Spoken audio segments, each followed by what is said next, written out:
So hello and welcome to another video. I've got my M50 on the go and I haven't used my M50 for about a year now, but I'm going to do another review on some gear that's just been sent to me. Now this has been sent from Freewell and it's to do with my little Osmo, my Osmo 2 and my GoPro Hero 9. Both of these have been my vlogging equipment for the last few months. I found them very easy to use. I've been using this for my mornings and nighttime stuff, so I've got a nice little light that fits on the front from Ulanzi, and yeah, and a nice little tripod to sit it on, and it's been really great for vlogging and stuff like that. And I've just used it this morning, and this morning's video is fantastic, and I will put a link up for it. It was an absolutely amazing video this morning. So yeah, well hopefully it is. And yeah, my Osmo, and I've been using this, I'm sure a lot of you have seen me using this. Absolutely love the Osmo 2 compared to the Osmo 1. It's really good. Now, like I say, I've had some stuff sent to me, and today I want to talk about these two little items. I've got the Freewell all-day pack, which is the Polariser, the ND8, ND16 and ND32 for the Hero 9. I'm going to pop a couple of them on and just try them out and show you what they do. I've never had them out of the box yet, and I've only just taken the front of the lens off of this, the lens cover, and it's really stiff to get off the first time, but I think it's all right now. But the main reason I want to talk about this is what I'm here for.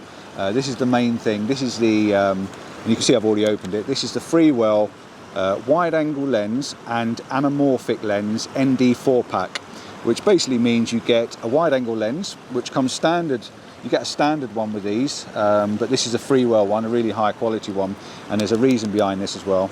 And you also get the anamorphic lens. Now the anamorphic lens is the other thing I wanted to mention and talk about why I'm here. The anamorphic lens is one of these lenses that's used in cinematic video, and for cinematic video what they tend to do is they stretch the image. I think they stretch it, elongate it vertically, vertically, so that when you get back you post-process it and stretch it horizontally. Now by post-processing and stretching it horizontally, you bring down the image and you get the little black bar at the top and the bottom of the image. So you make the image a lot longer and it gives you that real cinematic feel. And I will put it on and I will do a bit of conversion in Lightroom when I get back, not Lightroom, in Premiere, to show you what it looks like. It's not the sort of thing I use a lot of in my videos, but it does look really cool if you get it right. The other thing with the anamorphic lens is it gives you these fantastic little light flares, and I've been having to play with this lens over the last few days or last week or so. Been out in the car with Denise while she's been driving around. I've been getting lights as they come past, and it gives you these lovely little light flares. Even the sunlight, it even catches the sunlight, and I'll try and do it here because we've got bright sunlight above us at the moment. So I'll put it on and just give you an idea of what it looks like with stretched out, so it looks all cinematic like. Hopefully you can hear me properly. I'm also testing out the Rode Mini 2 and I've got the microphone on down here, and it's the first time I've ever used it, so I'm hoping the volume's okay. I've got waterfalls, water rapids coming beside me on the right hand side and on the left hand side, and I've got the big dam from Ellen Valley Reservoir behind me, so hopefully the volume and the sound is okay. This is a big test for this as well, but this is what we're talking about, Freewell's lens kit, and it's absolutely fantastic. In the box, I'm not going to do an unboxing and all that, but in the box you get your standard little instruction pack. You get a lifetime warranty card, which I hopefully can show you, and you also get a little tiny lens cloth, installation instructions. It shows you how to install things, and yeah, I think there's a lifetime warranty card in here. You'd have to read all the T's and C's obviously towards doing this. There you go, lifetime warranty card, all the time you own this. So yeah, that's basically what's in the box, one of them, and this little pack here. This is the pack, this is what we've come to look at, and you've seen me do Freewell stuff before. It all comes in one nice little Freewell pack with a magnetic top that you can open and close, and they're all tucked inside in their little foam pockets. Okay, so we've got our wide angle lens. This is, I'll show you up close as well so you can have a look. So we've got our wide angle lens and we've got our anamorphic lens, and there's our little array of ND filters that I want to talk about. So your wide angle lens, this is it. This is what it is. It's a tiny little piece of glass with a magnet on the back. And what you do with the magnet, let's just switch our camera on so we can see what it's doing. What you do with your Osmo is you take your little wide angle lens and you plonk it on the front of your Osmo. And it's magnetic, so it literally just sticks on the front like so. Yep, take it off and stick it on the front. And I'm just trying to work with my fingers. So yeah, that gives you a wide angle view. And what I'm going to do is I'm just going to hit play on this, so you can see what I'm doing. So I'm filming you, filming me, filming you. So that's a standard image. You can see you've got a standard shot. Keep an eye on the side of the frame there and there, so you can see what we're getting in the image. And when I put the wide angle lens on, like so, I just want to make sure I don't drop it in the grass. It now becomes wider. You're getting a lot more field of view from the side, left and right over that side. Okay, so that's your wide angle adapter. Put it on like so, and then take it off, and you're getting a slight difference. Right, so that's the first one. That's what I wanted to show you. That's really simple. And what happens with these as well, if you want to use your wide angle lens, you can actually take these lens filters, and you can take one of these little lens filters out, and they're tiny little things. It doesn't help with my little munchkin thumbs and fingers. And you take one of these little tiny little adapters on, and you stick it on the back of that. And when you stick it on the back of that, you can still magnetize that to the lens. It still sticks on there like so, and that now gives you an ND filter on the front. So if I press play, you can see now that it's darkened the screen down, and this is something else I'm going to talk about in a moment when I put the anamorphic lens on. But you can see that you've still got the same image. It's nice and wide angle, and you've got that lovely ND, I think that's an ND8, which is a 3-stop, is it? And that's what's working through the lens at the moment. Okay, so that's the wide angle lens adapter. Now, there's going to be lots of occasions where you need to use a wide angle lens. I don't on my Osmo at the moment, but the reason behind it is you can put your wide angle lens on like so, and when I'm filming myself, we spin it round. When I'm filming myself, you should be getting a lot more field of view. So you've got all the rapids behind me, you've got the rapids down here, you've got the dam up there behind me as well. And again, if I take this off, you should find I'm jumping a little bit closer towards you, so I'm a lot closer in your face. And then you put the adapter on, and you can see it's pushing me further away. So that's the reason by using the wide angle lens. So let's take the wide angle lens off and put that away, and we're going to swap over to the anamorphic lens. Now this is the fancy flash one. This is the one that is going to make your cinematic videos very sci-fi like, very cool, very interesting. Same again, it's a small tiny adapter. It's like a concave or convex lens, and like I said, what it does is it stretches your image this way. It pulls the sides in of the image, and you have to then stretch them back out again in post-processing. Again, on the back, you've got a little slot on the back where these tiny little ND filters, and we've got there, you can see we've got an ND8, ND16, ND32 and an ND64. So that takes you up to, is it 8 stops of light, something like that? So again, it magnetizes straight on the front. You don't have to do anything with it, you literally just pick it up and take it off. Now I've been told these are friendly, so you should be able to switch the camera off and it stays on there. It doesn't fall off at all, okay? And when I switch the camera back on, it knows it's on there and it flips around and it stays on the front. So it does stay on the lens quite nicely. Right, so we put two cameras up beside each other. So first of all, we've got this one, which is my anamorphic one. That's the one that's got the long stretchy face, where my face is stretched this way. And then on the other camera, we've got this one here. This is my normal M50 normal view. And so yeah, I'm going to change my battery in one camera, and then I'm going to come back and explain what we do with these ND filters. Right, so I'm back on. What I want to do, and I want to explain this on the ND filters. This is the important part. I'm going to switch the camera back on for you. Now, you'll notice that everything now is in that nice cinematic pan. We've got this nice black stripe at the top and the bottom, and everything looks really nice and wide and cinematic. So we're going to pan over like so. You can see the water. Everything now has got this nice strip across the top and across the bottom. Now we're going to be shooting this, like the rest of this video is going to be this style, just to give you that panoramic, that more cinematic feel. And you can see we've got the nice wide angle lens, and if I tip it round there, you get this lovely blue sky and all the water, and you get that nice cinematic feel to it. But when you're shooting video, and this is quite hard to explain and show you, when you're shooting video, you should be shooting video and recording at 2 times the speed of your frame rate. Now I use my frame rate at 60 frames a second. Standard frame rate is 24 frames a second in the UK, which is what we use on our TVs and stuff like that. But I shoot at 60 frames a second so I can slow my video down. So if you're shooting at 60 frames a second, sorry, you want a shutter speed of around 120th of a second. Now if I flick this over, I'm going to stop recording for a moment. If I go into Pro mode and press all the buttons on the back of this camera, and it's really hard, I can't actually show you this, and then I go into my exposure settings, I'm on auto exposure, which isn't good. And I'm also on -1/3 of exposure. Now I'm going to switch this over to manual. This is where I should be shooting in manual. Now I've got my frame rate set at 120 frames a second. Oh, I haven't. I've got 120th of a second as my shutter speed. And I'm going to put my ISO on standard 100. Now I'm going to hit record, and this is the view you're going to get inside this.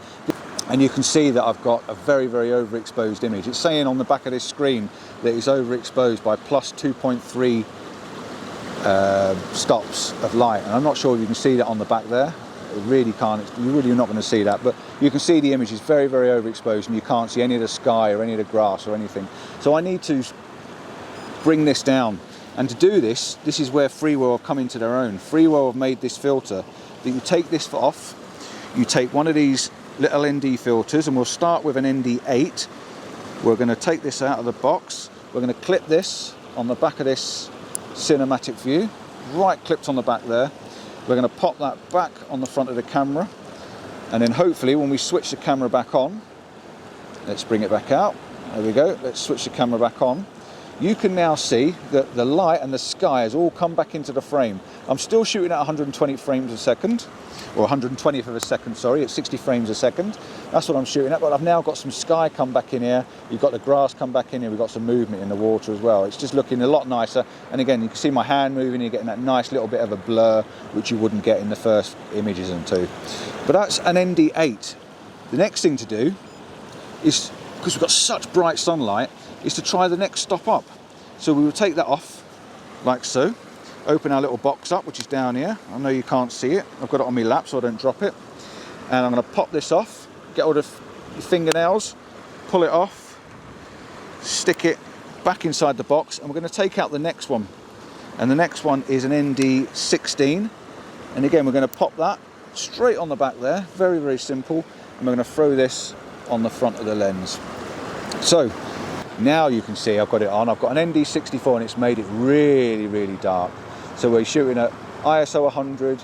We've got it at 3.2 of a stop underexposed. But that's what we're getting. We're getting a really dark image. So that's, if you've got a direct sunlight and you're shooting into the sunlight and you need to look up to the sun, that's going to give you, and you can just see by linking it up, you can see those beautiful light flares coming there. Look at that. How fantastic is that? You're getting that real cinematic-y feel to the image, and that's shooting directly into the sun, because with two and a half stops underexposed, it's handling that sunlight really, really well. If I flick it round to myself, let's have a look. Come on round to me. Is it going to come round? There you go. And you can see I'm quite dark now. It's not working very good on my face, at all, because we're way too underexposed. So all you'd have to do then, you'd have to stop the image like so. We're going to turn this off. We're going to take it off. This is great, and I'm not very good at these review things. I'm just getting the point across. We're going to put back on, I think, the ND16. ND16 is going to go back on there. Now, if I point that at me now, and I hit record, you can now see that there's a little bit more light around me. It's still underexposed. It's still telling me we're underexposed by 1 to 1 1/3 stops. But again, if I shoot it up to the light, you're going to get them fantastic light flares flicking away from the light, but it's also letting a lot more light in, so the sun's getting blown out a bit more. So that's basically all I wanted to do. I wanted to explain the Freewell ND kit. This is absolutely fantastic. You can almost take stills with this as well. And I'm going to take a couple of stills of the waterfalls, I think, and just try the anamorphic lens out with the stills and put a long exposure on there and see if I get that nice long floaty water. But it works absolutely brilliantly. Over the moon with these. I think they're fantastic. The Freewell anamorphic and wide angle lens ND kit. Brilliant if you're into your cinematic photography and you want to slow the light down.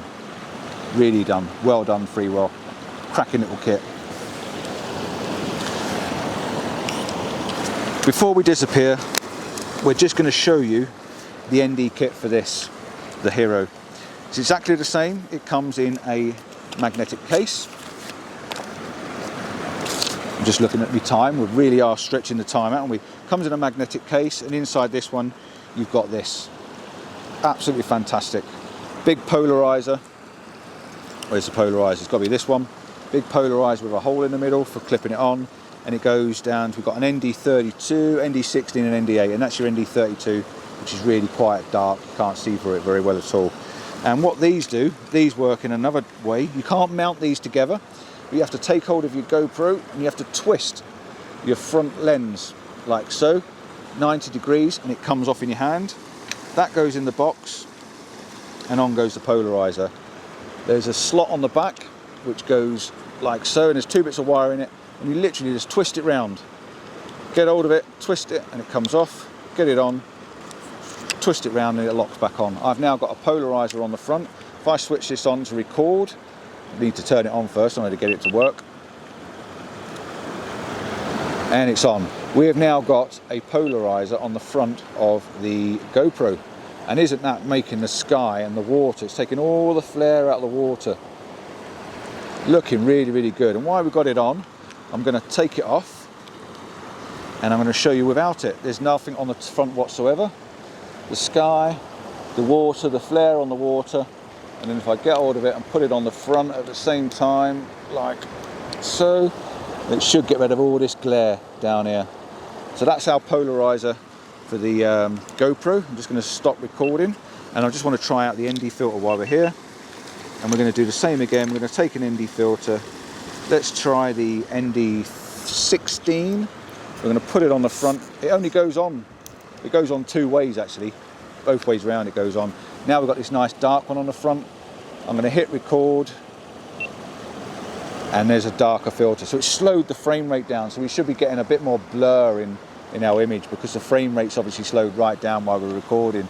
And it's the same again. It's going to make all the water and the sky you can expose for the sunlight and stuff like that.